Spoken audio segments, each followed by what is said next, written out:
15h30 sur BFM TV, à la une de l'actualité, cette information BFM TV. Les 4 groupes de la NUPES déposeront donc une motion de censure contre le gouvernement demain lors du discours de politique générale d'Elisabeth Borne à l'Assemblée nationale. Avec quelles conséquences? A priori, pas beaucoup. Les précisions de Benjamin Duhamel dans ce journal. Et après-demain, le gouvernement présentera en Conseil des ministres son projet de loi sur le pouvoir d'achat. Il était ce matin au cœur d'une réunion à l'Elysée. Quelles sont les mesures envisagées par l'exécutif, celles voulues par les oppositions et les Français? Réponse à suivre. Que s'est-il passé à Pouillastruc, ce village des Hautes-Pyrénées où un homme est activement recherché après la découverte des corps d'une femme et d'un homme hier tués par balle? Les derniers éléments de l'enquête dans quelques instants. J-1 donc avant le discours de politique générale d'Elisabeth Borne devant les députés, où l'on sait depuis hier que ce sera sans solliciter le vote de confiance des députés. Mais Benjamin Duhamel, information BFM TV, on sait désormais que c'est l'ensemble des groupes, des 4 groupes donc de la NUPES, qui votera, qui déposera et votera donc cette motion de censure demain. Absolument. On savait que la France Insoumise souhaitait de toute façon déposer donc et voter cette motion de censure, mais l'information BFM TV que l'on vous révèle, c'est donc que la NUPES sur ce sujet sera unie. Comprenez que certains socialistes, écologistes se posaient la question sur l'opportunité de voter cette motion de censure dans la foulée du discours de politique générale. Eh bien voilà, déjà une première information, c'est le groupe dans son entièreté qui la votera. Il faut rappeler ce qu'est une motion de censure pour ceux qui nous rappellent. Une motion de censure, c'est une arme qui est à la disposition de l'opposition pour essayer de faire tomber le gouvernement. C'est-à-dire qu'une motion de censure est adoptée si 289 députés la votent, c'est-à-dire la majorité de l'hémicycle, auquel cas le gouvernement tombe et dans ce cas-là un autre Premier ministre ou une autre Premier ministre doit être nommé. La difficulté pour la NUPES, c'est que l'on sait d'ores et déjà que les autres groupes d'opposition, à savoir notamment le Rassemblement national et les Républicains, ont d'ores et déjà dit qu'ils refusaient de s'associer à cette motion de censure, qu'ils ne la voteraient pas. Ça veut donc dire que c'est un coup d'épée dans l'eau, que cette motion de censure va certes être votée, c'est un acte politique qui sera appuyé pour précisément s'opposer à Elisabeth Borne et notamment, disent-ils, s'opposer au fait qu'elle n'engage pas la responsabilité. Mais pour que les choses soient très claires, il n'y a pas de suspense. Le gouvernement Borne ne tombera pas parce que cette motion de censure ne sera votée que par les 150 et quelques députés. On peut même considérer d'une certaine façon que cela renforcera le gouvernement d'Elisabeth Borne parce qu'on aura la démonstration avec cette motion de censure qui ne sera pas votée par une majorité qu'il n'y a pas de majorité alternative. Par ailleurs, certains considéreront qu'il y a une sorte de volonté de jouer un jeu d'obstruction des institutions, à déposer une motion de censure immédiatement, alors même que Elisabeth Borne vient de prononcer son discours de politique générale. C'est donc très clairement un acte politique, mais qui n'aura pas d'effet institutionnel parce que cette motion de censure ne sera pas adoptée. Merci beaucoup, Benjamin. C'était très clair. Le gouvernement ne tombera donc pas. Lui qui est déjà au travail sur le pouvoir d'achat, nous allons y revenir, mais aussi sur le plan sanitaire. Il a présenté hier un nouveau projet de loi destiné à lutter contre le Covid. Nous sommes en pleine 7e vague. Anthony Lebos, il arrive en commission, ce texte qui ne prévoit pas le retour de l'état d'urgence sanitaire, mais qui ouvre la possibilité d'un pass sanitaire aux frontières. Absolument, c'est bien résumé. Le pass sanitaire ne sera pas réactivé, sauf aux frontières. Et si la situation se dégrade, autre élément très important de ce texte, il ne prévoit pas le retour du pass vaccinal ni du pass sanitaire en métropole. En revanche, il peut permettre de réactiver le contrôle aux frontières en cas de besoin. Et pour cela, le gouvernement a besoin d'un cadre légal et vite, très vite, c'est-à-dire avant le 31 juillet, date de la fin de l'état d'urgence sanitaire qui ne sera pas prolongé. Et tout cela dans un contexte de reprise épidémique, hausse des cas, hausse des hospitalisations et un hôpital toujours en crise. La majorité promet que ce texte ne sera pas un texte de contrainte. En coulisses, on nous explique aussi que c'est pour ne pas embêter les Français et pour ne pas éclipser la loi pouvoir d'achat. Écoutez Sacha Houlier, il est député de la majorité, président de la commission des lois, et il veut rassurer. C'est un texte qui est bien moins important que ceux qui nous ont occupés pour l'état d'urgence sanitaire, puisqu'il ne s'agit ni du cadre de l'état d'urgence sanitaire, ni des mesures de sortie. C'est un texte plus technique. Le texte que nous examinons ne comporte aucune mesure de restriction de liberté. Ça n'est pas l'objectif. Le but, c'est qu'on puisse interroger le ministre sur les raisons qui le conduisent à déposer ce texte aujourd'hui. Vous les connaissez. Il y a une augmentation de l'épidémie. Cette augmentation de l'épidémie, on peut la maîtriser avec des mesures qui sont proportionnées et strictement nécessaires. Et donc, le texte que nous examinerons en commission ne comporte pas de restriction de liberté. Le ministre de la Santé, François Braun, nouveau ministre de la Santé, est actuellement auditionné par la commission des lois. Aucune mesure de restriction de liberté, a dit Sacha Houlié. On se souvient que ce sujet sanitaire a fait l'objet de débats houleux dans l'hémicycle entre les oppositions et le gouvernement. Et pour cette urgence législative, le gouvernement a pris soin de ne pas mettre en place de mesures fortes. Qui dit mesures pas fortes dit consensus à l'Assemblée nationale, là où la coalition présidentielle n'a qu'une majorité relative ici et donc va devoir faire avec les voix de l'opposition pour faire passer ce texte, un texte qui sera examiné dans l'hémicycle lundi prochain. Premier texte et premier test pour la majorité. Merci Anthony Lebos avec Médéric Soltani à l'Assemblée nationale pour BFM TV. On va faire le point justement sur cette épidémie de Covid avec vous, François Pitrel du service santé BFM TV. On rappelle tout d'abord les chiffres et surtout quand est-ce qu'on peut peut-être penser atteindre le fameux pic de cette 7e vague déjà maintenant. Alors, pour ce qui est des chiffres, on a plus de 105 000 cas en moyenne par jour sur les 7 derniers jours. On commence à s'approcher des chiffres qu'on avait constatés l'hiver dernier à l'arrivée de ce variant Omicron. Donc des chiffres très importants de contamination parce qu'il est très contagieux. Et c'est un variant d'Omicron qui nous touche actuellement. Il s'appelle BA5. Et lui, c'est vrai qu'il est encore plus contagieux. La situation à l'hôpital, la marée continue de monter doucement avec à peu près 1000 personnes qui sont accueillies chaque jour à l'hôpital, essentiellement des personnes âgées, des personnes non vaccinées. Mais dans un contexte où l'hôpital souffre, avec un été où il y aura des manques de personnel, des manques de lits, ce n'est clairement pas le meilleur moment pour que cette vague intervienne. Ensuite, il y a un sursaut. Alors on voit que le port du masque a été demandé, recommandé, mais on voit qu'il y a quand même aussi des gens qui ont décidé de finalement faire leur deuxième dose de rappel, qui est donc ouverte aux plus de 60 ans. Est-ce que ça va permettre d'atténuer cette vague? Ça, on ne peut pas encore le dire. Les spécialistes, les épidémiologistes, compare la situation à celle du Portugal où il y a eu une vague qui a pris à peu près un mois avant de redescendre. Ça voudrait dire que si on était dans le cas du Portugal aujourd'hui, dans les jours à venir, ça devrait commencer à redescendre.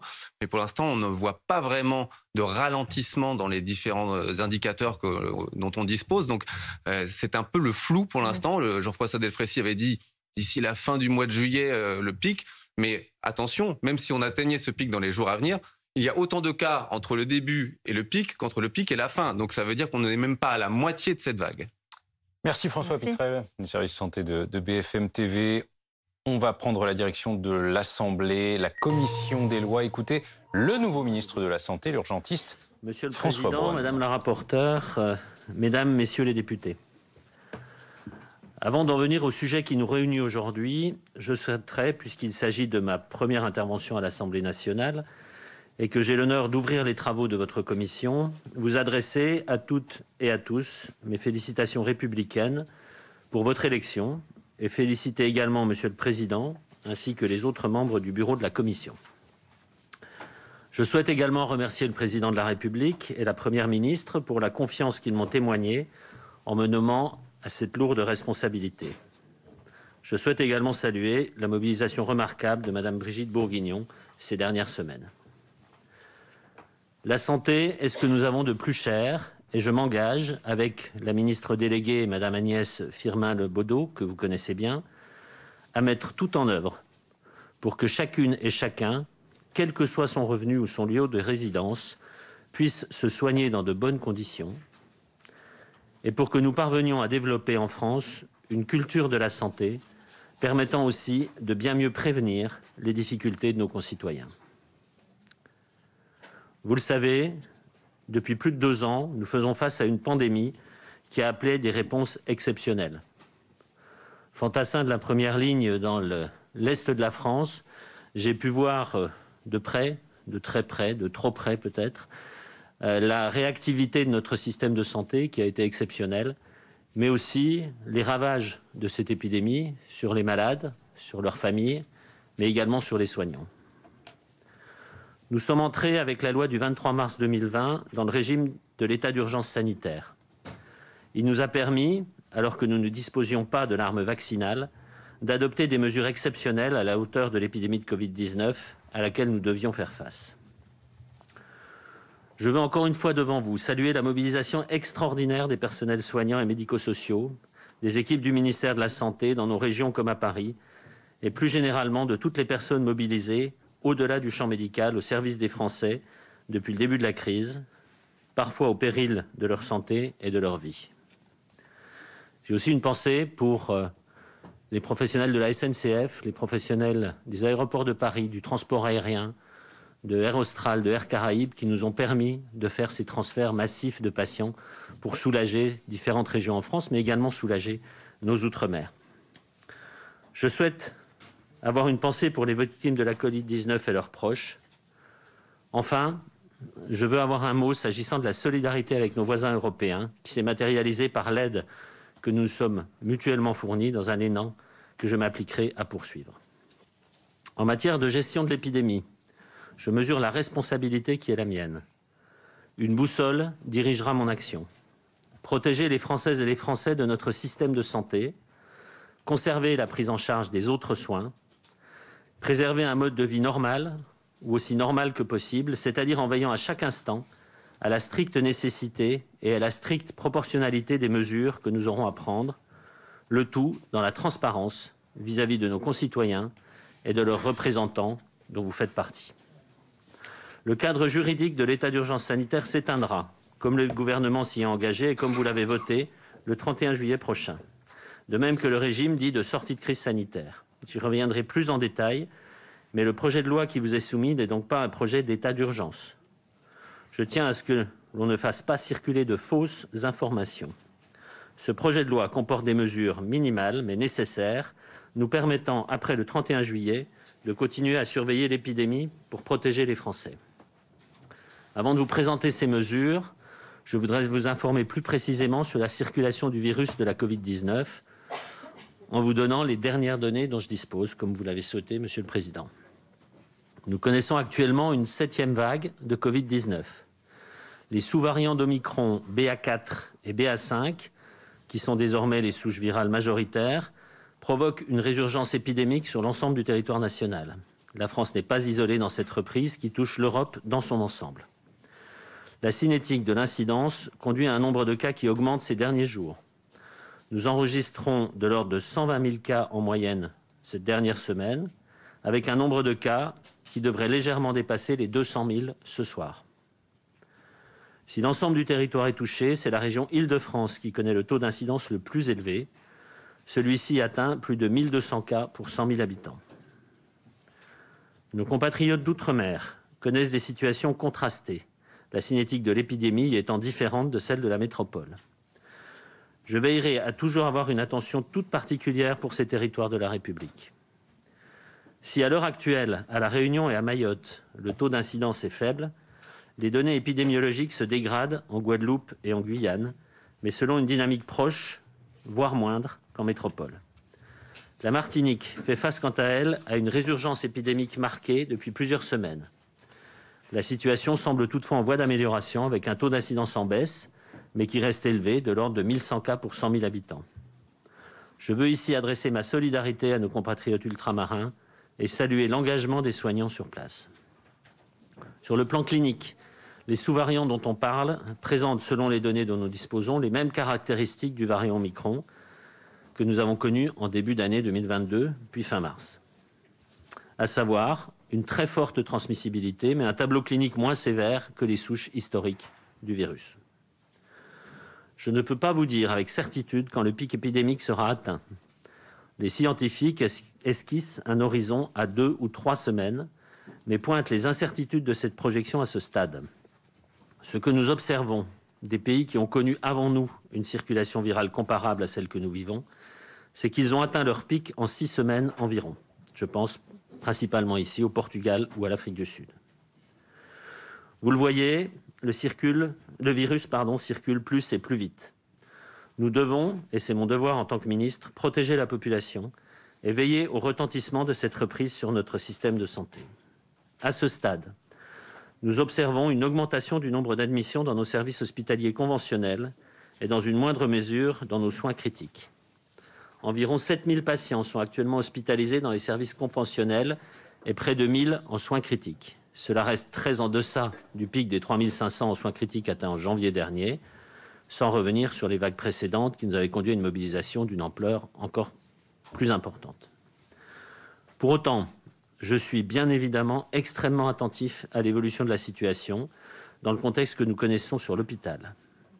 Ce dernier va être renforcé à court terme par la mise en application des mesures d'urgence que j'ai présentées à l'issue de la mission réalisée à la demande de ma prédécesseure et dont il s'agit désormais d'organiser la mise en œuvre dans des délais extrêmement rapides, conformément aux annonces de la Première ministre.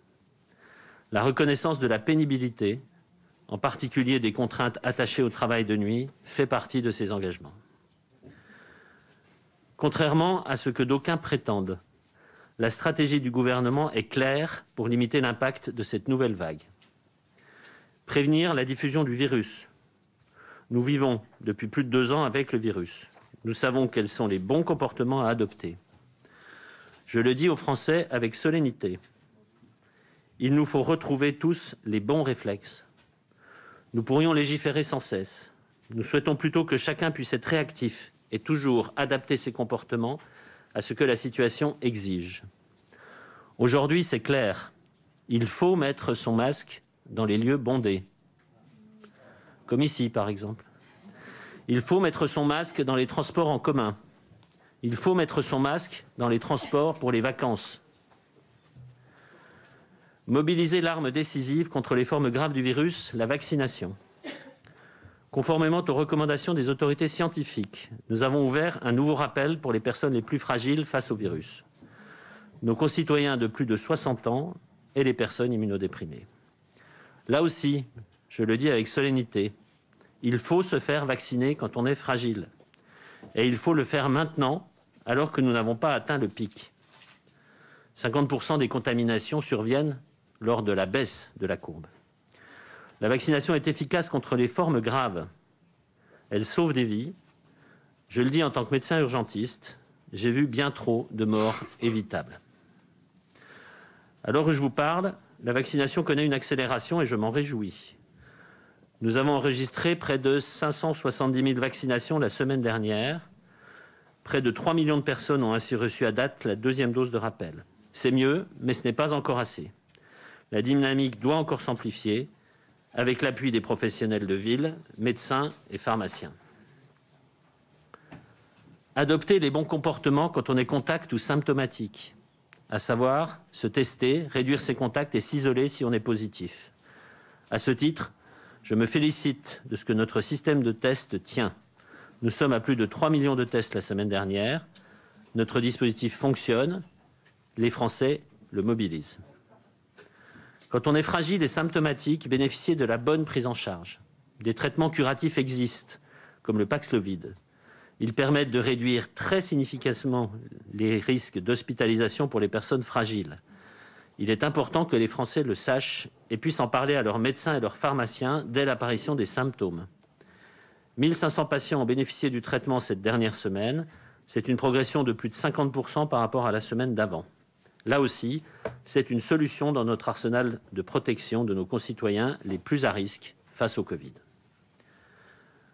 Voici, mesdames et messieurs les députés, ce que je pouvais vous dire sur la situation sanitaire. Comme vous le voyez, si nous sortons le 31 juillet des régimes législatifs exceptionnels de crise, nous ne sortons pas pour autant de l'épidémie de Covid. Nous avons donc besoin de maintenir certains outils de gestion et c'est principalement l'objet du projet de loi que nous vous soumettons aujourd'hui. Il comporte 2 articles très ciblés. Je souhaite qu'il puisse trouver une majorité auprès de votre Assemblée. Le premier article du projet de loi vise à maintenir jusqu'au 31 mars 2023, soit à l'issue de la phase épidémique hivernale, les systèmes d'information de crise que sont en particulier SI-DEP et Contact Covid. SI-DEP, pour Système d'information et de dépistage, est une plateforme sécurisée permettant l'enregistrement des tests de Covid. Elle permet notamment de s'assurer que toutes les personnes positives à la Covid sont bien prises en charge et permet aussi de générer de façon sécurisée les certificats permettant aux Français qui le souhaitent de se déplacer à destination des nombreux pays qui maintiennent des restrictions à l'entrée de leur territoire.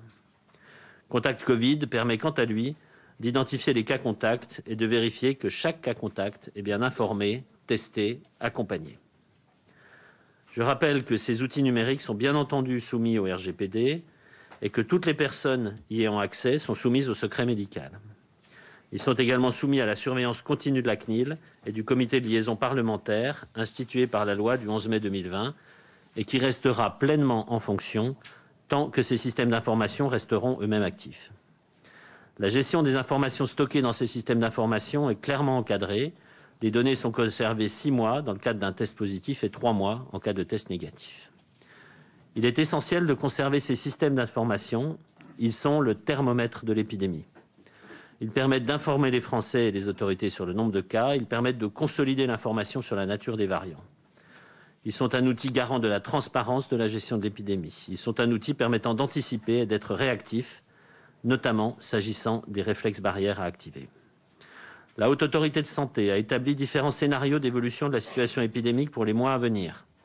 Son scénario de base est celui du maintien d'une circulation active du virus, avec la survenue de reprises épidémiques périodiques, avec toutefois des vagues qui pourraient être progressivement de moindre impact. Cela implique que nous sachions mesurer précisément ces prochains mois, ces reprises épidémiques, pour adapter nos réponses, de même qu'identifier si nous sommes à risque d'un scénario moins favorable. Le second article du projet de loi vise à conserver jusqu'au 31 mars 2023 la possibilité de demander certains justificatifs aux personnes de plus de 12 ans souhaitant se déplacer à destination ou en provenance du territoire hexagonal, de la Corse ou de l'une des collectivités d'outre-mer. Il s'inscrit pleinement dans la stratégie adoptée au niveau européen, notamment pour rester en mesure de prévenir l'arrivée de nouveaux variants qui seraient préoccupants ou de préserver nos territoires d'outre-mer, si tant est que c'était nécessaire. Il est, je le crois, proportionné à la situation, et je m'appuie à ce titre sur les avis du Conseil scientifique et du Conseil d'État. Le texte de loi donne la possibilité d'intervenir en veillant à l'information continue du Parlement, en cohérence avec la stratégie européenne. Et je veux être très clair, alors que j'entends ici ou là qu'il s'agit d'un retour au pass vaccinal. Cela est faux, et nous devons la clarté à celles et ceux qui nous écoutent.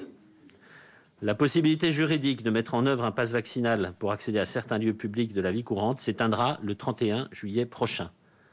Et l'article 2 du projet de loi ne permet pas de le remettre en œuvre. Monsieur le Président, Mesdames, Messieurs les députés, Madame la rapporteure, je vous remercie pour votre attention. Je suis maintenant à votre disposition pour répondre à vos questions. Merci Monsieur le Ministre. Je vais donc passer la parole à Madame la rapporteure. On vient donc d'entendre le ministre de la Santé, François Braun, s'exprimer devant la commission des lois de l'Assemblée nationale sur ce projet de loi de loi sanitaire.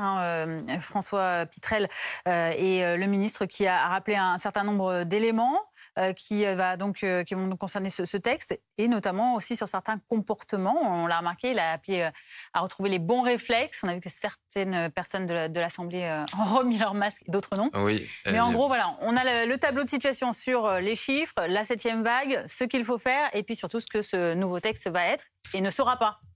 Oui, donc pas de retour du pass vaccinal, d'après le ministre de la Santé, et seulement des contrôles aux frontières ou pour certains déplacements, avoir un test positif, un test négatif ou un certificat de vaccination. Ce genre de mesures, on l'a vu sur les frontières, n'a pas d'impact sur la progression des variants, même si c'est le but recherché. On voit bien que le virus traverse les frontières allègrement depuis le début et que les différents dispositifs aux frontières ont été relativement peu efficaces. Ça peut peut-être un tout petit peu retarder les choses, mais si un nouveau variant devait survenir, ces interdictions ne permettraient pas de l'empêcher. Par contre, il a parlé de la progression de l'épidémie, de cette 7e vague. Ils s'attendent à des chiffres très importants ce soir, 200 000 cas en 24 heures, c'est vraiment du jamais vu depuis l'hiver dernier. Ça veut dire que la progression de cette vague continue et que la perspective de voir le pic s'éloigne d'autant plus. Merci François Pitrel. La météo tout de suite. C'est la météo avec B&B Hôtel. Et ça, le bonheur de Max, qui sait qu'il sera toujours le bienvenu dans son B&B Hôtel favori.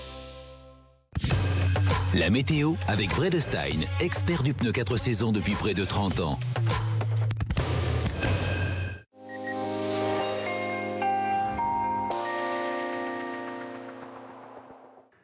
Bonjour à tous. On s'oriente à présent vers une situation de blocage anticyclonique avec des conditions sèches le plus souvent. Quasiment pas de précipitations à prévoir pour les 7 à 10 prochains jours, hormis quelques orages peut-être en montagne.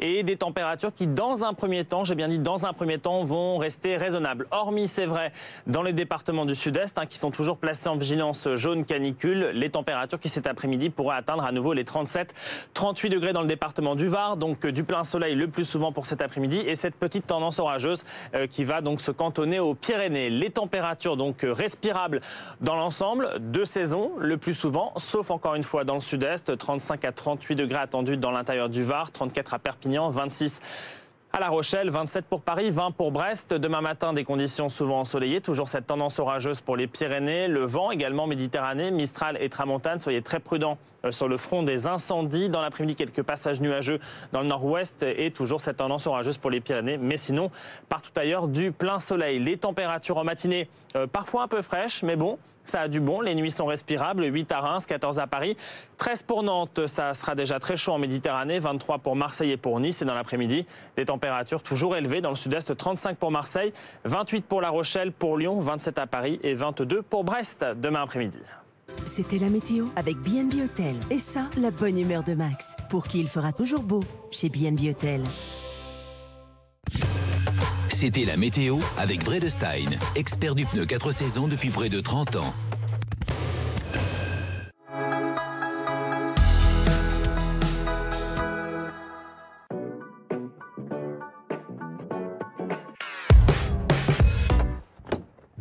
On se retrouve aujourd'hui en Seine-Saint-Denis pour un atelier numérique avec l'ADI. Vous me suivez ?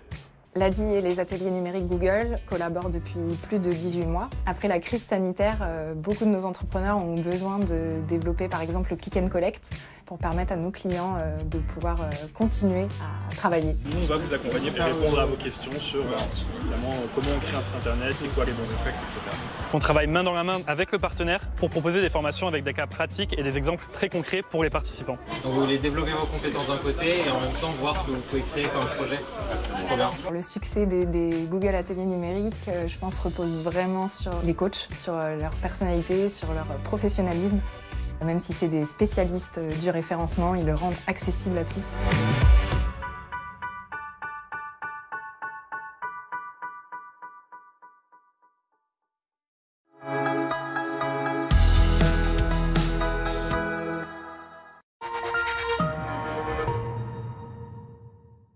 Alors, oh là là, le monde est beau. Chez Optical Center, la première paire est à moins 40% et la deuxième est offerte. Encore plus beau. Je crois que ça marche plus, là. Ah non, ça va. C'est juste mon fils. J'ai eu peur. Tu vas peut-être mieux, mais t'es pas devenu plus drôle. Qu'est-ce que t'as dit, là? Ils ont des appareils auditifs, si tu veux, papa. C'est vrai. Ah, d'accord. Chez Optical Center, voyez et entendez la vie du bon côté. Avec l'offre unique, votre première paire est à moins 40% et la seconde offerte à votre vue, quelle que soit la marque, même en progressif. Dispositifs médicaux, optique et audition.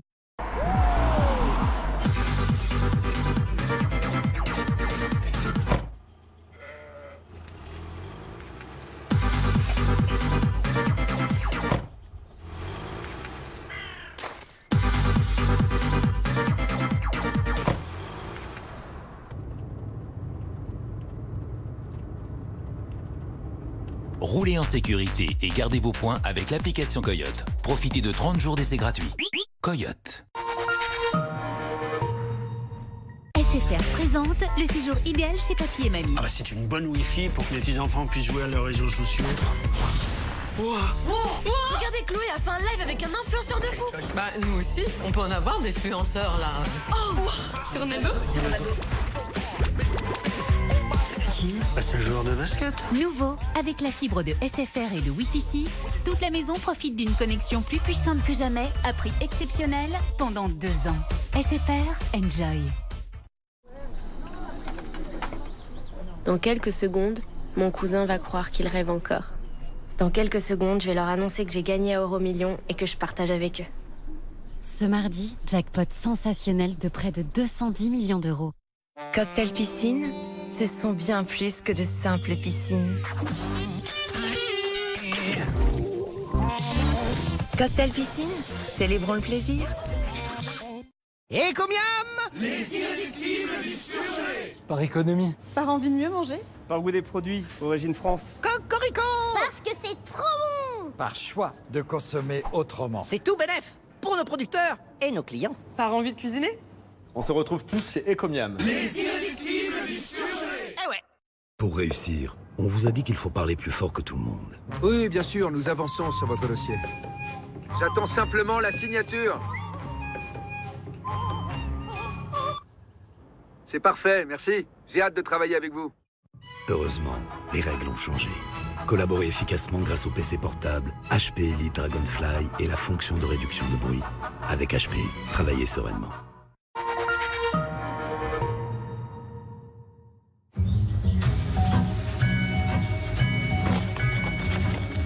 C'est tombé? Je fais des allers-retours et je suis tombée.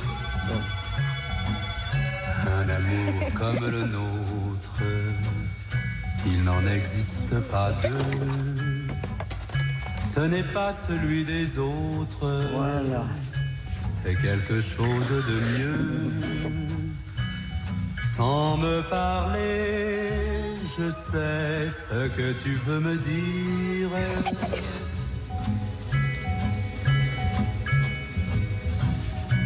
Pour se protéger, il y a des gestes qui comptent. La protection apportée par le vaccin contre le Covid-19 diminue après un certain temps. Une deuxième dose de rappel est donc recommandée dès 60 ans.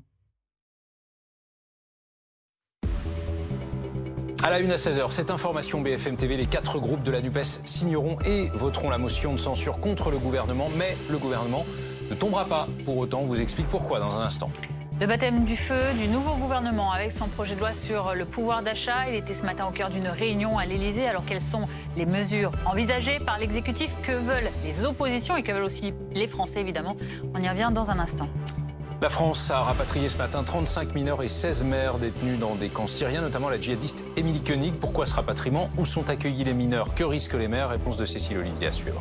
Première conférence de presse, premier entraînement, c'est la rentrée au PSG pour le nouvel entraîneur Christophe Galtier. Celui qui a permis à Lille de devenir championne de France espère bien décrocher la Ligue des Champions pour le club parisien. Et ça passe par un changement de méthode.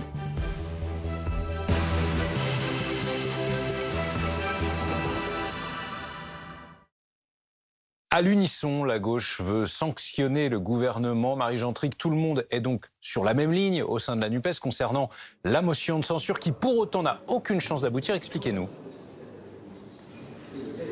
Oui, exactement. Alors vous le disiez à l'instant, hein, c'est une information BFM TV. On sait que les 4 groupes qui composent l'intergroupe de la NUPES eh bien, vont signer, déposer et voter cette motion de censure. Ces 4 groupes qui composent la NUPES, on le rappelle, ce sont les socialistes, les écologistes, les insoumis et les communistes. La raison pour laquelle eh bien, ils vont signer, voter, déposer cette motion de censure, c'est parce que la Première ministre Elisabeth Borne va prononcer son discours de politique générale demain, mais ne sollicitera pas la confiance des députés. Et pour la NUPES, eh bien, c'est inacceptable. Ils estiment que la Première ministre contourne quelque part la tradition. Alors, en effet, vous le dites, cette motion de censure, elle n'a aucune chance de passer. On sait d'ores et déjà, par exemple, que les Républicains ne la soutiendront pas. C'est ce qui a été annoncé un petit peu plus tôt. Mais la NUPES, eh bien, veut tout de même présenter cette motion de censure. C'est une façon de montrer que la gauche est unie. C'est quelque part un premier test d'unité. D'ailleurs, les représentants des 4 groupes de la NUPES s'expriment ici une petite demi-heure maintenant, ici dans la salle des 4 colonnes, pour expliquer en quoi cette démarche est importante pour eux. Merci Marie-Jeanne Tric avec Médéric Soltani en direct de l'Assemblée nationale pour BFM TV. Bonjour Julien Dive. Bonjour. Vous êtes député Les Républicains de l'Aisne. Vous avez entendu donc ce que l'ensemble de l'intergroupe de la NUPES va voter demain comme texte, une motion de censure. Est-ce que vous pourriez voter une telle motion de censure également ? Non, nous avons été très clairs, nous ne voterons pas cette motion de censure, nous n'avons pas vocation à faire renverser un gouvernement installé et faire perdre encore des semaines pour les Français. Le sujet n'est pas celui-ci. Et pour autant, nous n'aurions pas voté la confiance au gouvernement. Nous sommes contre le gouvernement. Nous sommes un groupe d'opposition, encore une fois une opposition responsable, une opposition exigeante. Nous ne tombons pas dans la compromission et pour autant, nous restons bien sûr une opposition qui ne tombe pas non plus dans l'obstruction. Je pense que cette motion de censure est l'exemple même de l'obstruction. Vous avez donc envie de vous démarquer de la gauche, c'est ce que l'on comprend aussi. Ah mais bien sûr, hein, la gauche a fait un choix, celle de faire du blocage, faire finalement un renversement de gouvernement pour faire un renversement de gouvernement. Encore une fois, nous sommes simplement dans une position qui est celle d'être exigeants, avec des propositions. Nous voulons faire avancer notre pays, notamment sur la désertification médicale, notamment sur la question du pouvoir d'achat de nos compatriotes, notamment sur la sécurité. Et nous, les Républicains, nous formulons des propositions. Il y a d'un côté des oppositions qui sont responsables, qui sont des oppositions du gouvernement, et il y a de l'autre côté des oppositions qui font simplement de l'obstruction.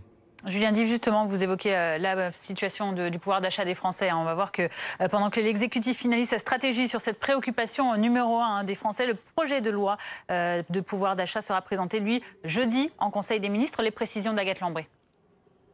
Le message, c'est que l'exécutif est au travail et qu'il se soucie du porte-monnaie des Français. 25 milliards d'euros de mesures sont envisagées au sommet de l'État. Certaines sont déjà connues. Chèque alimentaire versé aux plus modestes à la rentrée, revalorisation des retraites et des minima sociaux ou maintien du bouclier tarifaire sur les prix de l'énergie. Mais au sommet de l'État, on réfléchit à d'autres outils. Par exemple, une indemnité supplémentaire pour les salariés qui ont besoin de leur voiture pour aller travailler ou des promotions pouvant aller jusqu'à 50% dans l'alimentaire. La question, c'est jusqu'où le gouvernement est-il prêt à aller dans le compromis qu'il brandit avec les oppositions qui rivalisent de mesures onéreuses. Même les Républicains veulent baisser le prix du carburant à 1,50 € le litre. Une mesure qui coûterait 50 milliards, s'étrangle Bruno Le Maire. Mais l'exécutif fait le pari que face à ce texte essentiel pour les Français, les oppositions n'auront d'autre choix que d'être constructives. L'exécutif qui voit aussi dans ce projet de loi un test de sa capacité à réformer pendant les 5 prochaines années. Ça, c'est ce que prévoit l'exécutif. Et qu'attendent les Français? Est-ce raccord? Reportage de Kelly Lafin et Marjorie Marcillac. Avant, Isabelle faisait des courses. Aujourd'hui, elle fait la traque aux promotions. J'ai mis des dates courtes là. J'ai des barquettes là pour 1,95 €. Bruno Le Maire propose de relever le seuil des remises à 50% contre 34% actuellement. Mais ce qu'attend cette cliente, c'est une aide plus globale pour les produits de première nécessité. Les œufs ont augmenté, c'était à peu près 1,50 €. Maintenant, c'est pratiquement 3 € la barquette de 6 œufs. En France, c'est moyen d'aider les gens, surtout les petits revenus, à les aider à mieux consommer. Autre piste sur la table, également jugée insuffisante par certains, le chèque inflation pour les plus démunis. Un chèque, c'est banal.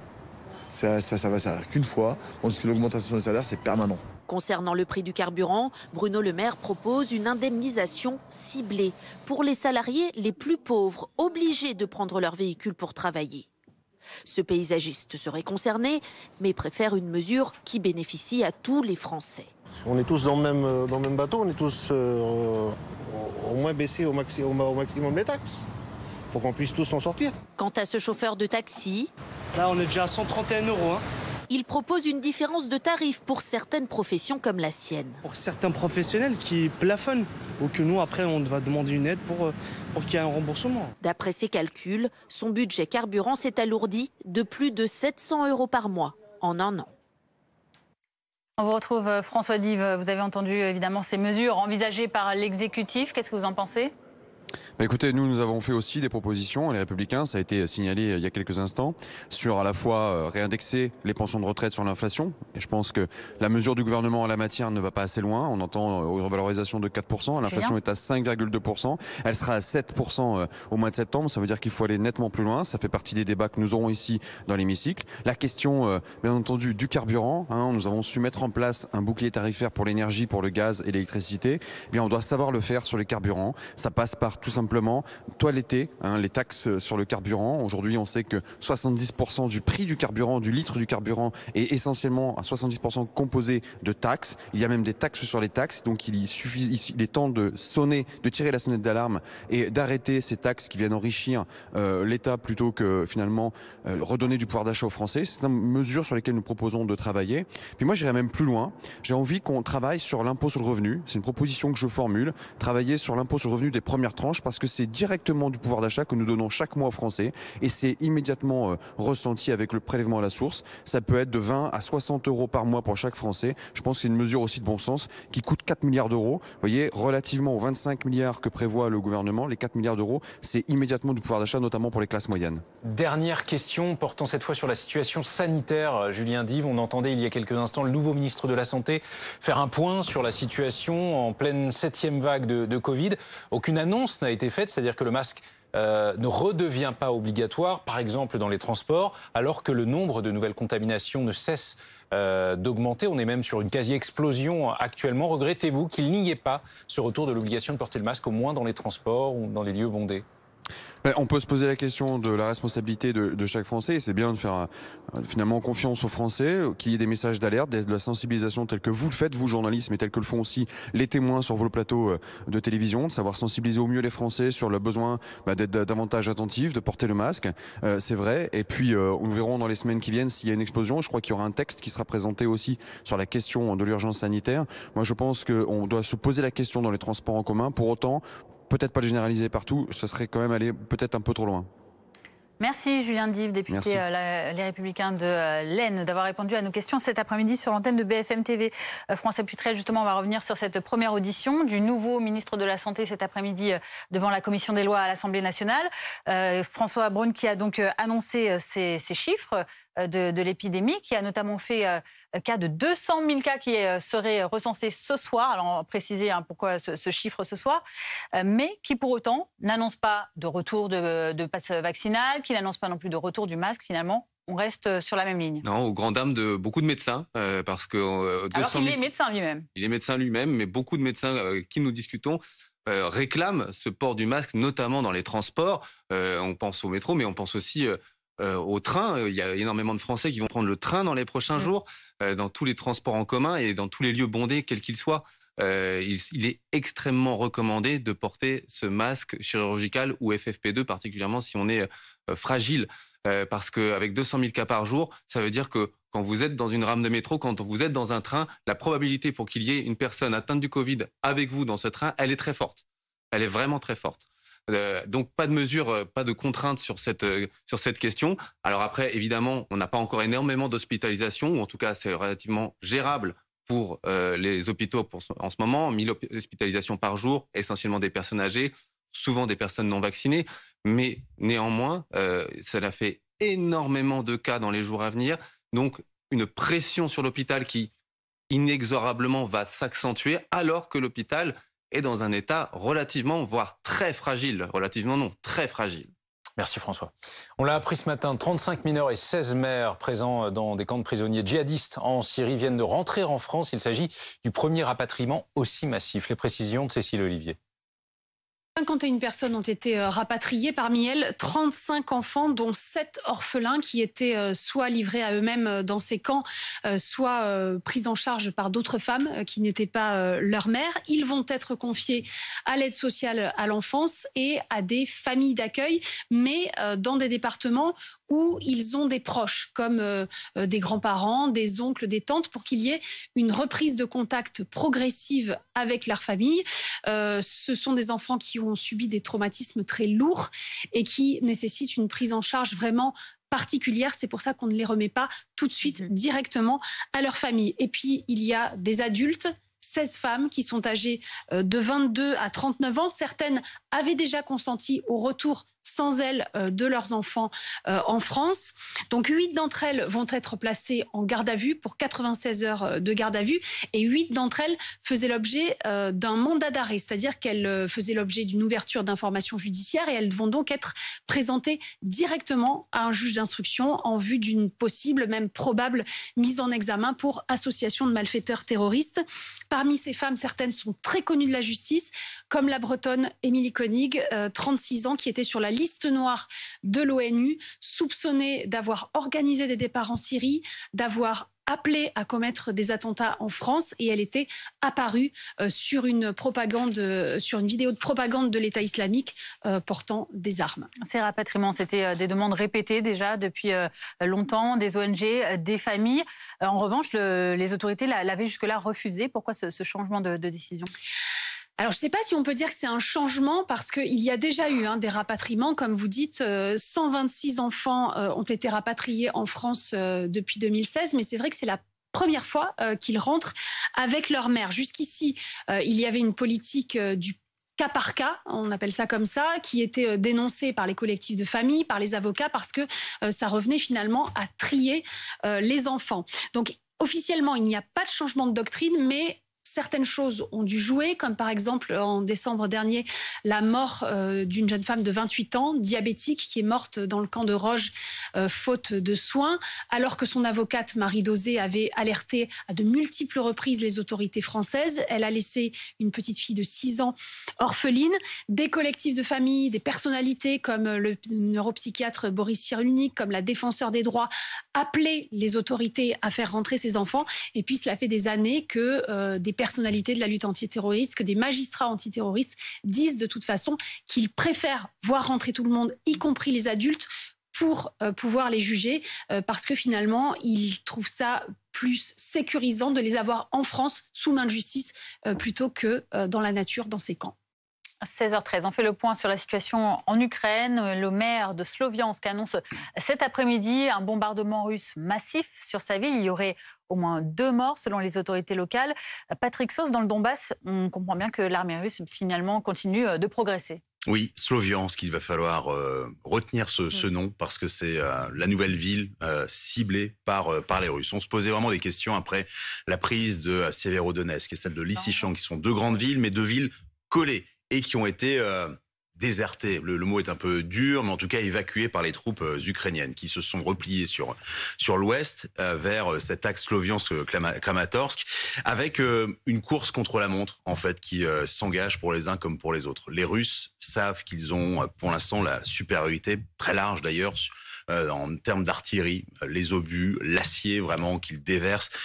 Ce sont des chiffres qui datent d'il y a une quinzaine de jours maintenant, mais on était à peu près 5000 obus qui tombaient par jour, tirés par les Ukrainiens, 50 000 par les Russes. On est toujours dans cet ordre de grandeur. Sauf que les Russes, eh bien, une fois qu'ils auront pris ces territoires, il va falloir qu'ils les tiennent. Et pendant ce temps-là, les Ukrainiens, qui eux-mêmes essayent de se défendre, eh bien, attendent avec beaucoup d'impatience le matériel américain, européen. Pourquoi ? Parce que ce sont des missiles ou des obus qui peuvent aller très loin. C'est-à-dire que vous êtes des soldats russes, vous avez réussi à tenir une ville ou alors des villages en ruine parce que vous avez tout bombardé, eh bien vous êtes à la merci de ces missiles ukrainiens. Et ça peut durer très longtemps comme ça. Voilà pourquoi les Russes continuent d'avancer, même s'ils arriveront sur des lignes de défense qui sont désormais très bien établies par les Ukrainiens. Ça grignote, ça peut être encore très très long, même si on vous donne l'impression que telle ou telle ville ou localité a été prise. Merci Patrick.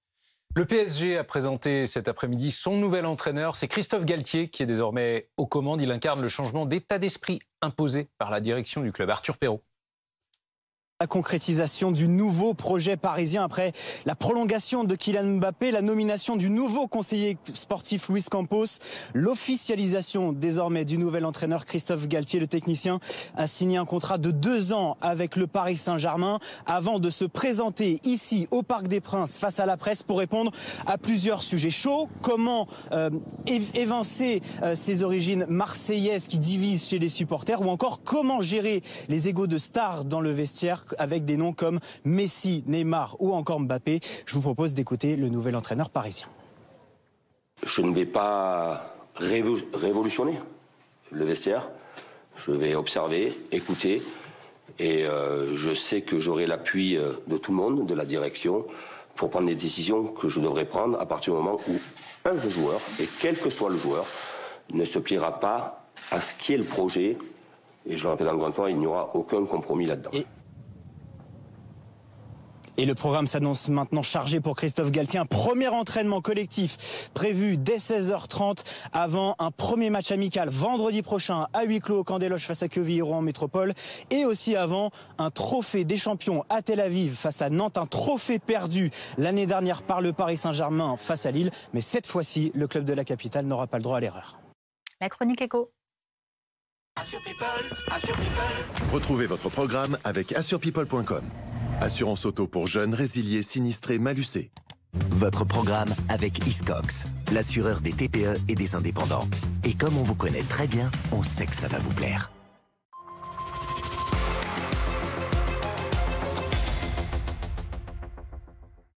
Frédéric Bianchi, on revient sur ces dispositions de projet de loi qui se préparent, qui se peaufinent pour les prochains jours. Le projet de loi sur le pouvoir d'achat des Français. Alors on le sait déjà, au niveau du carburant, on a dépassé les 2 € le litre. On en est à 100 € le plein maintenant. Le prix du carburant qui est la principale contrainte sur ce pouvoir d'achat, avec ces 18 centimes de remise à la pompe accordée par le gouvernement, mais une mesure supplémentaire qui va arriver, un chèque d'ici l'automne. Un chèque à l'automne, oui. Alors le gouvernement parlait depuis un petit moment d'un dispositif exclusivement centré sur les gros rouleurs. Finalement, ça devrait être beaucoup plus large que ça, selon Bercy. On parle d'une aide touchée par à peu près 11 millions de personnes. Si on met la barre, c'est en discussion, c'est en arbitrage, à 1 600 € net par mois. Ceux qui gagnent moins de 1 600 € net par mois pourraient avoir droit à cette aide. Alors cette aide, elle sera de combien ? Au minimum, assure Bercy, de 60 € par mois. Ce sera peut-être davantage, ça montera peut-être jusqu'à 100. Ça, ce sera à discuter à l'Assemblée nationale. Comment l'obtenir ? Une simple déclaration, a priori, sur un site mis en place par les services de l'État. On déclare qu'on gagne moins de 1 600 € par mois et on reçoit cette aide. Alors cette aide, elle concernera qui ?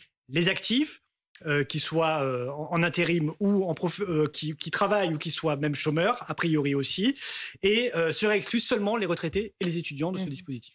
C'est compliqué à mettre en place. Oui, c'est très compliqué parce qu'il faut faire remonter plein d'informations sur le revenu, savoir si les gens possèdent une voiture ou non, quel est l'usage de cette voiture, est-ce qu'ils s'en servent pour aller travailler, est-ce qu'il y a des transports alternatifs. Là, c'est pour ça que pour simplifier cette demande, le gouvernement va mettre en place ce système-là d'une simple déclaration, mais il y aura des contrôles a posteriori avec les déclarations de revenus, le fichier des assurances pour savoir si la personne possède réellement une voiture, ainsi que les relevés de contrôle technique pour savoir si les personnes qui demandent cette aide ont beaucoup roulé, parce qu'il y aura un petit bonus quand même, gros rouleur, en plus de ces 60 € prévus. Est-ce que ce chèque mettra fin à l'aide des 18 centimes par litre ? Alors, à 18 centimes, pour le moment, ils sont en place jusqu'à fin août. Ça, c'est officiel. Bruno Le Maire a même fait savoir la semaine dernière qu'il souhaitait que cette aide soit prolongée jusqu'à la fin décembre. Ça peut se faire par décret. Le problème de cette aide, c'est que si elle est cumulable avec l'autre, c'est déjà une aide injuste, en fait, cette aide des 18 centimes. Elle profite à tout le monde, que vous ayez une petite voiture, en gros SUV très gourmand en carburant. C'est injuste, ça coûte cher, 750 millions d'euros chaque mois, des caisses de l'État. Mais bon, politiquement, c'est très efficace. Moi, si j'ai pas droit à ces 18 centimes, et si je n'ai pas droit à l'aide parce que je suis juste au-dessus du plafond, ça me fait de belles jambes, comme mon voisin.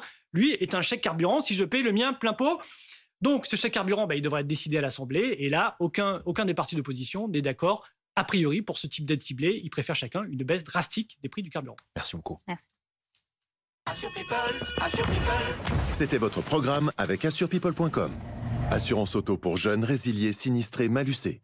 C'était votre programme avec Hiscox, l'assureur des TPE et des indépendants. Et comme on vous connaît très bien, on sait que vous voulez la suite.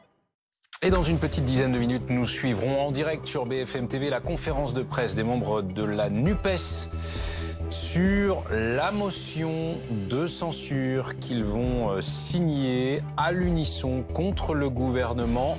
Mais, et là c'est nous qui vous expliquerons pourquoi, cette motion de censure n'a aucune chance de renverser le gouvernement. À tout de suite.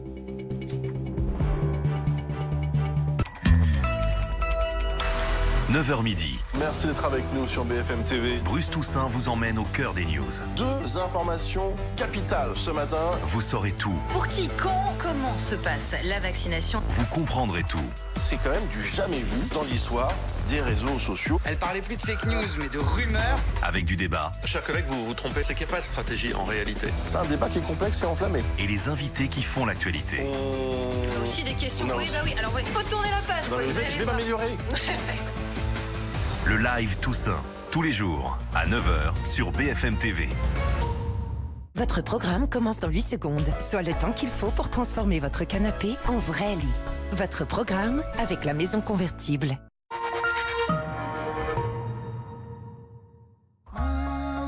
Chez Poltron & Sofa, nous sommes toujours heureux de vous revoir. Avec la collection Rendez-vous, retrouvez le plaisir de vivre à votre rythme. Avec le canapé lit Saliano, avec son vrai matelas à 1039 €. Et vivez des moments magiques avec le canapé d'angle Tiedoli et son mouvement relax électrique à 1469 €. Vous voyez, chez nous, vous êtes toujours les bienvenus. Poltrone Sofa, authentica qualità. Et voilà.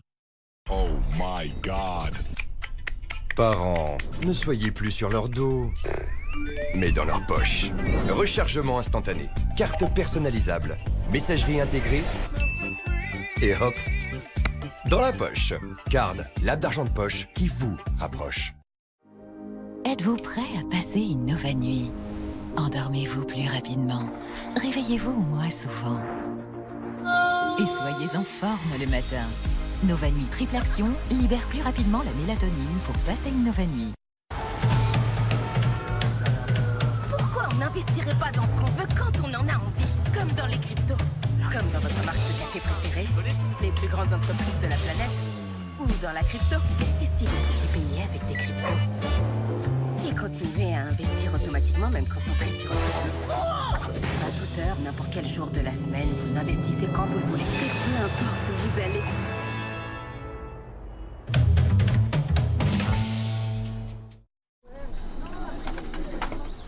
Dans quelques secondes, mon cousin va croire qu'il rêve encore.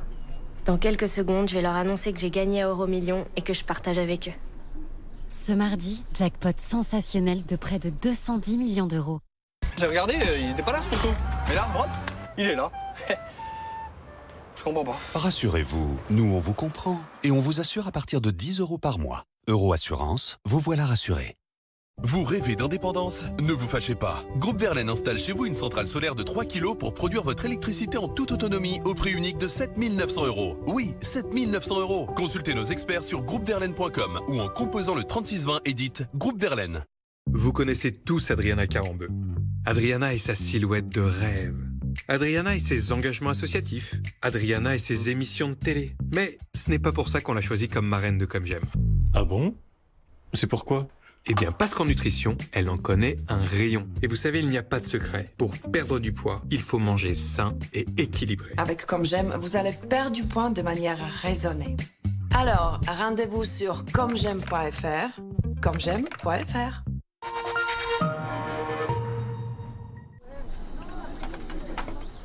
Dans quelques secondes, mon cousin va croire qu'il rêve encore.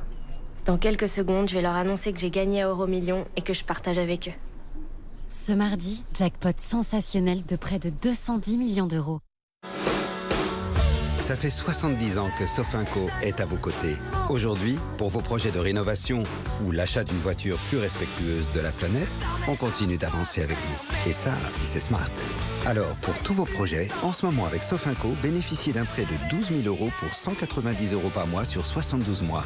Contactez-nous au 3005 ou sur sofinco.fr. Sofinco, vous donnez de l'avance.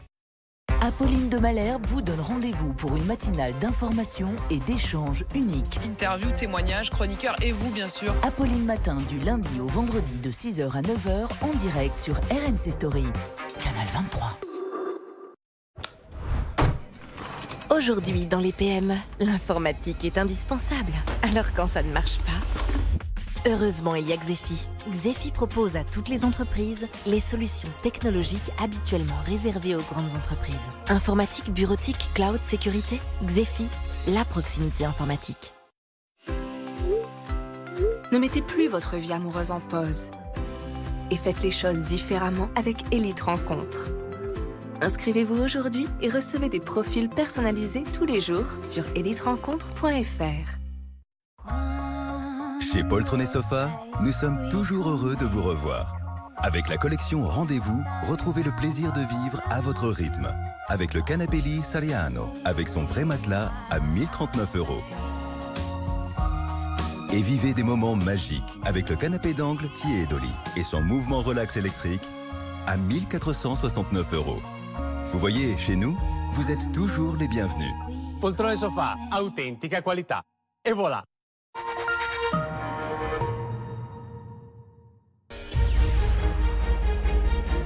Quel cap pour le gouvernement?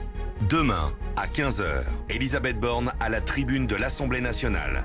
Jamais le premier discours d'un nouveau chef du gouvernement n'avait été aussi attendu. Nous travaillerons à construire une majorité d'action. Pas d'alternative. Pouvoir d'achat, retraite, retour du Covid, guerre en Ukraine, changement climatique. Sans majorité absolue, la nouvelle première ministre saura-t-elle trouver des alliés à l'Assemblée? Va-t-elle faire taire les doutes de son camp? Le discours de politique générale d'Elisabeth Borne. Demain, à 15h, en direct sur BFM TV. C'est la météo avec B&B Hôtel. Et ça, le bonheur de Max. Qui sait qu'il sera toujours le bienvenu dans son B&B Hôtel favori. La météo avec Vredestein, expert du pneu 4 saisons depuis près de 30 ans.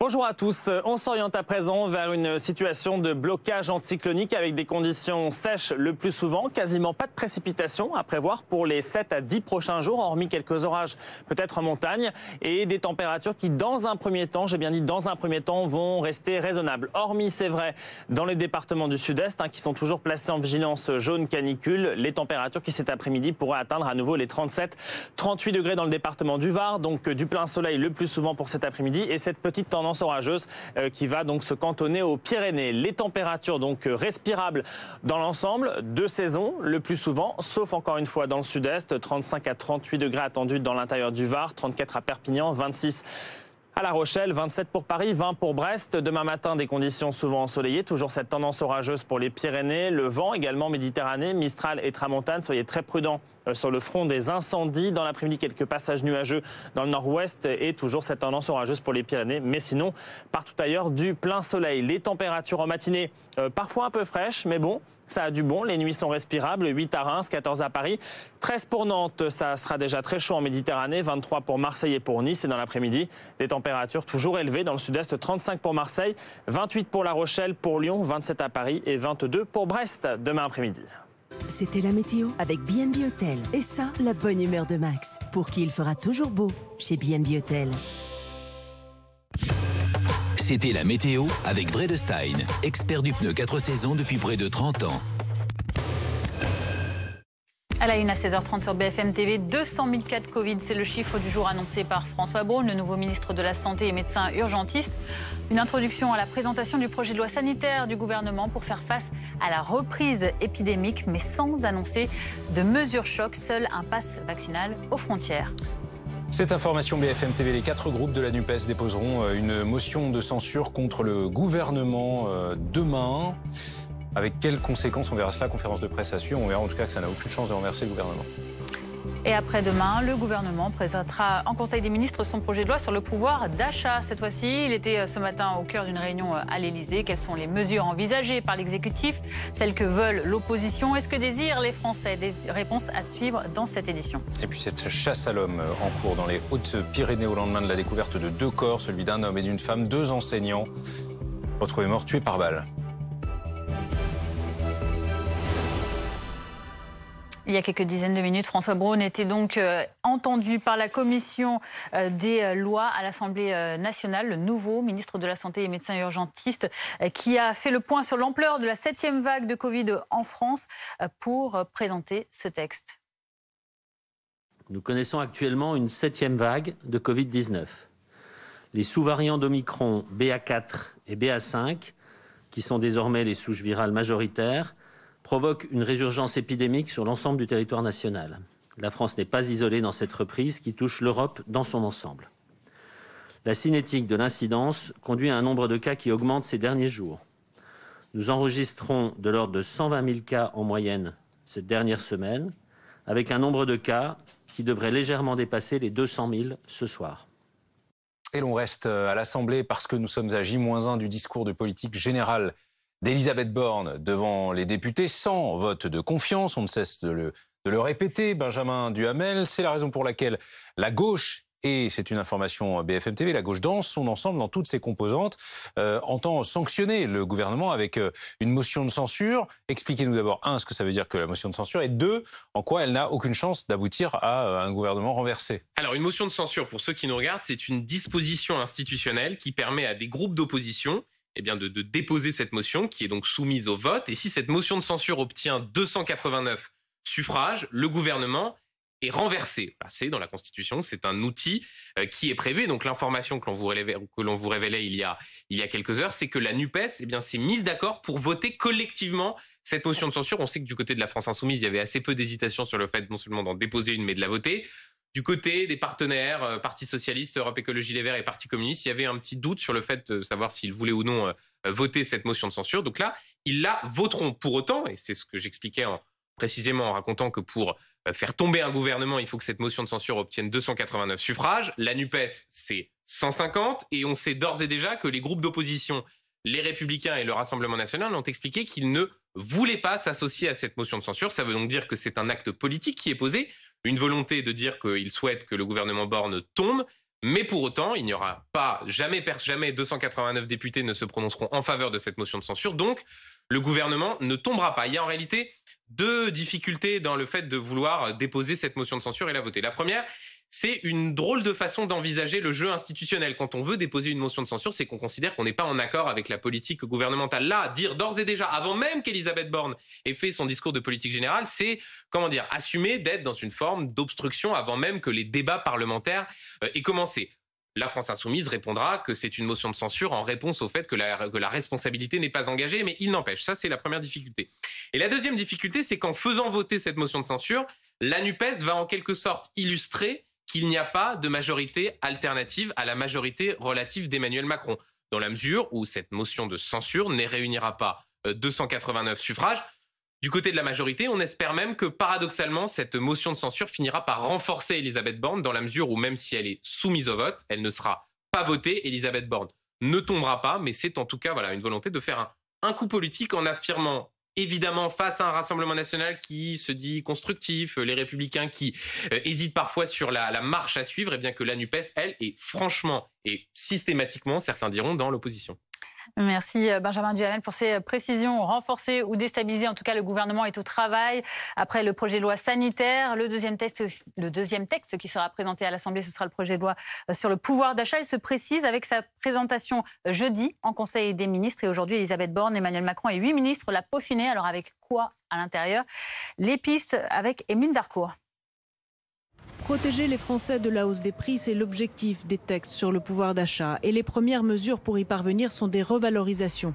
Les retraites augmenteraient de 4%, soit 60 € par mois en moyenne. 15 millions de Français sont concernés. Même augmentation de 4% pour les minima sociaux. Cette hausse, le gouvernement la voulait à la hauteur de l'inflation. Deuxième série de mesures, des coups de pouce ponctuels comme un chèque alimentaire, la prolongation pour plusieurs mois du bouclier tarifaire et de la remise carburant de 18 centimes. Une aide ciblée vers ceux qui sont obligés d'aller au travail en voiture fait également partie des propositions. Pour préserver le pouvoir d'achat, le gouvernement mise également sur des mesures moins visibles comme la suppression de la redevance télé et le renforcement de l'intéressement dans les PME. En bref, le maire d'Issy-les-Moulineaux est visé par une enquête pour agression sexuelle et harcèlement sexuel et moral. André Santini, 81 ans, est visé à l'origine par 2 plaintes. 2 employés municipaux qui l'accusent de faits datant de 2021 et 2022. Il conteste, lui, les faits. On en vient à présent à ce mystère qui demeure à Pauillastruc, ce village des Hautes-Pyrénées où le corps sans vie de 2 enseignants ont été découverts hier. L'auteur présumé, lui, est toujours en fuite. Et puis, Boris Karlamov a recueilli le récit d'un témoin. On l'écoute. Je rentrais chez moi par la route et j'ai croisé un monsieur en moto. Donc sa moto était en contrebas, lui était en train de monter. Le voisin part, 2 minutes après. Puis sa femme nous appelle et nous dit oui, il y a eu un souci dans la rue. Il y aurait eu une femme avançant dans la rue et elle aurait pris une balle. Et du coup, nous, ce qu'on fait, on ferme les volets et on se met à l'abri. Et je me dis, il y avait quand même une personne, c'est un peu bizarre, il y avait une personne en moto qui allait vers là-bas. Et puis plus tard, on sait comme quoi c'était quelqu'un en moto. Donc de là, j'appelle la gendarmerie, je dis comme quoi j'ai croisé quelqu'un en moto, je dis la marque de la moto, la couleur et le monsieur qui avait juste au-dessus, qu'on a croisé. Mélanie, tout commence hier soir donc. Hier soir, aux alentours de 18h15, 18h30, ce jeune homme le disait, c'est un voisin qui va découvrir, un homme du village, qui va découvrir un corps sans vie d'une jeune femme. Et cette jeune femme, elle est dans la rue, elle gît à même le sol, dans son sang. Donc, il appelle les gendarmes et quand les gendarmes arrivent, ils vont découvrir un autre corps, celui d'un homme cette fois-ci, qui est à son domicile, un corps sans vie. Les 2 victimes, elles semblent avoir été tuées par balle. L'autopsie aura lieu demain. Et ce que l'on sait également, c'est que les 2 victimes sont 2 enseignants du même collège. Lui Il enseigne l'EPS, donc l'éducation physique, dans ce collège de Tarbes. Et elle est une enseignante, elle a 32 ans, elle enseigne le français, lui a 55 ans. Et c'est un important dispositif de sécurité qui a été mis en place dès hier soir. Le plan épervier a été déclenché et aujourd'hui, il y a 60 gendarmes qui travaillent sur cette affaire, que ce soit sur le terrain ou dans les bureaux qui font l'enquête. Quelles sont les pistes de l'enquête à ce stade? Alors, plusieurs témoins ont pu donner aux gendarmes certains éléments. Ils disent avoir vu partir à moto un homme, décrire cette moto justement avec une marque particulière, d'une couleur particulière. C'est une enquête de voisinage, de proximité qui se poursuit. On sait également qu'il n'y avait pas de caméra de vidéosurveillance. C'est un tout petit village. Il y a environ 200 habitants, donc pas de caméra pour pouvoir identifier cet homme. Autre information, l'homme de 55 ans, donc la victime, l'une des victimes, cet homme, il n'était pas marié. En revanche, la femme de 32 ans, l'enseignante de français, elle était mariée. Et son mari, pour l'instant, ne donne pas de nouvelles. Pour l'instant, il a disparu. La réclusion criminelle à perpétuité assortie d'une période de sûreté de 22 ans. Voilà le verdict à l'encontre de Jean-Marc Reiser, qui est donc reconnu coupable de l'assassinat de l'étudiante strasbourgeoise Sophie Le Tan en septembre 2018. Son corps avait été retrouvé démembré dans une forêt. On en vient à présent à ces grèves qui tombent en plein début des vacances d'été. Vous en pâtissez peut-être déjà. Et c'est circonstance, puisque demain, les syndicats de la SNCF ont appelé à la grève et que le mouvement social dans les aéroports de Paris reviendront ce week-end. On fait le point avec Gaëtan Mélin du service éco de BFM TV. Leur revendication, c'est tout simplement une augmentation de salaire pour faire face à l'inflation, 5,8% en juin, et l'INSEE qui prévoit encore 7%. Demain, pourquoi demain? Parce que demain, il y a une conférence sur les salaires et les syndicats de la SNCF veulent tout simplement faire pression sur la direction. Jusqu'à présent, ils ont obtenu des primes, mais pour eux, ce n'est pas suffisant. Maintenant, ils veulent une vraie augmentation de salaire. Ils demandent 300 € en moyenne pour chaque salarié. À présent, c'est entre les mains de la direction qui devra choisir. En tout cas, une chose est certaine, pour le moment, le préavis de grève n'a été déposé que pour la journée de demain, donc la veille des départs en vacances. Ça, c'est pour le train. Et oui. Le mouvement social à l'aéroport Paris-Charles de Gaulle va reprendre, lui, ce week-end. Aux aéroports de Paris, car l'aéroport d'Orly est également concerné. Effectivement, là aussi, toujours la même question, une augmentation de salaire. Les syndicats demandaient 6%, la direction proposait 4%. Refus catégorique des deux côtés. Résultat, eh bien, la direction d'aéroports de Paris a, de manière unilatérale, mis en place une augmentation de salaire de 1,5% pour l'ensemble des salariés. Et puis, tous les salariés d'aéroports de Paris, ça correspond à 70% de la masse globale, eh bien, retrouveront leur salaire de 2019. Vous le savez, pendant la crise du Covid, ils avaient accepté une baisse de salaire. Donc, ils vont recevoir au 1er juillet leur salaire identique à celui de 2019. Quant aux pompiers qui travaillent sur les pistes d'aéroports de Paris, eh bien, eux, ils ont obtenu une augmentation de l'indice de rémunération, ce qui fait passer leur rémunération à peu près une hausse de 9,9%. En tout cas, on ne sait pas encore pour le moment si ce sera suffisant pour les calmer et en tout cas les empêcher de faire grève dans les prochaines semaines. En Ukraine, le maire de Sloviansk, dans l'est du pays, a annoncé cet après-midi qu'un bombardement russe massif était en cours sur sa ville. D'après les autorités locales, il y aurait au moins 2 morts. Les combats se poursuivent donc dans la région du Donbass après que Lysychansk est tombé aux mains des Russes. Moscou continue également de pilonner Kharkiv, la deuxième ville du pays au nord du Donbass. Anaïs Kroutz. Cet engin russe circule fièrement dans les rues de Lysychansk, presque détruites. Voici ce qu'il reste de cette ville clé du Donbass après des semaines de combats. Des bâtiments éventrés, encore fumants. Un peu plus loin, cette carcasse de voiture de la police ukrainienne. La ville est désormais tombée aux mains des Russes et de leurs alliés séparatistes. Beaucoup d'habitants ont fui les combats, précipitamment. D'autres ont choisi de rester. La situation est bonne maintenant. Nous avons seulement peur que cela revienne. Je vais voir mes enfants qui sont en Russie. C'est ce que je vais faire, c'est tout. J'espère que je resterai en vie. Au loin, les bombardements se poursuivent toujours. Car en s'emparant de Lysychansk, Les Russes avancent encore plus loin vers l'ouest, en direction de Sloviansk et Kramatorsk. Dans cette ville, où seul un tiers des habitants sont restés, de longues files d'attente pour récupérer quelques sacs de provisions. De l'huile, des conserves, de quoi tenir environ un mois et se préparer à de possibles combats. Je ne vais nulle part, nous n'avons pas d'argent. Avec quoi vais-je payer? Ma pension que je n'aurai peut-être même pas. S'il me tue, il me tue.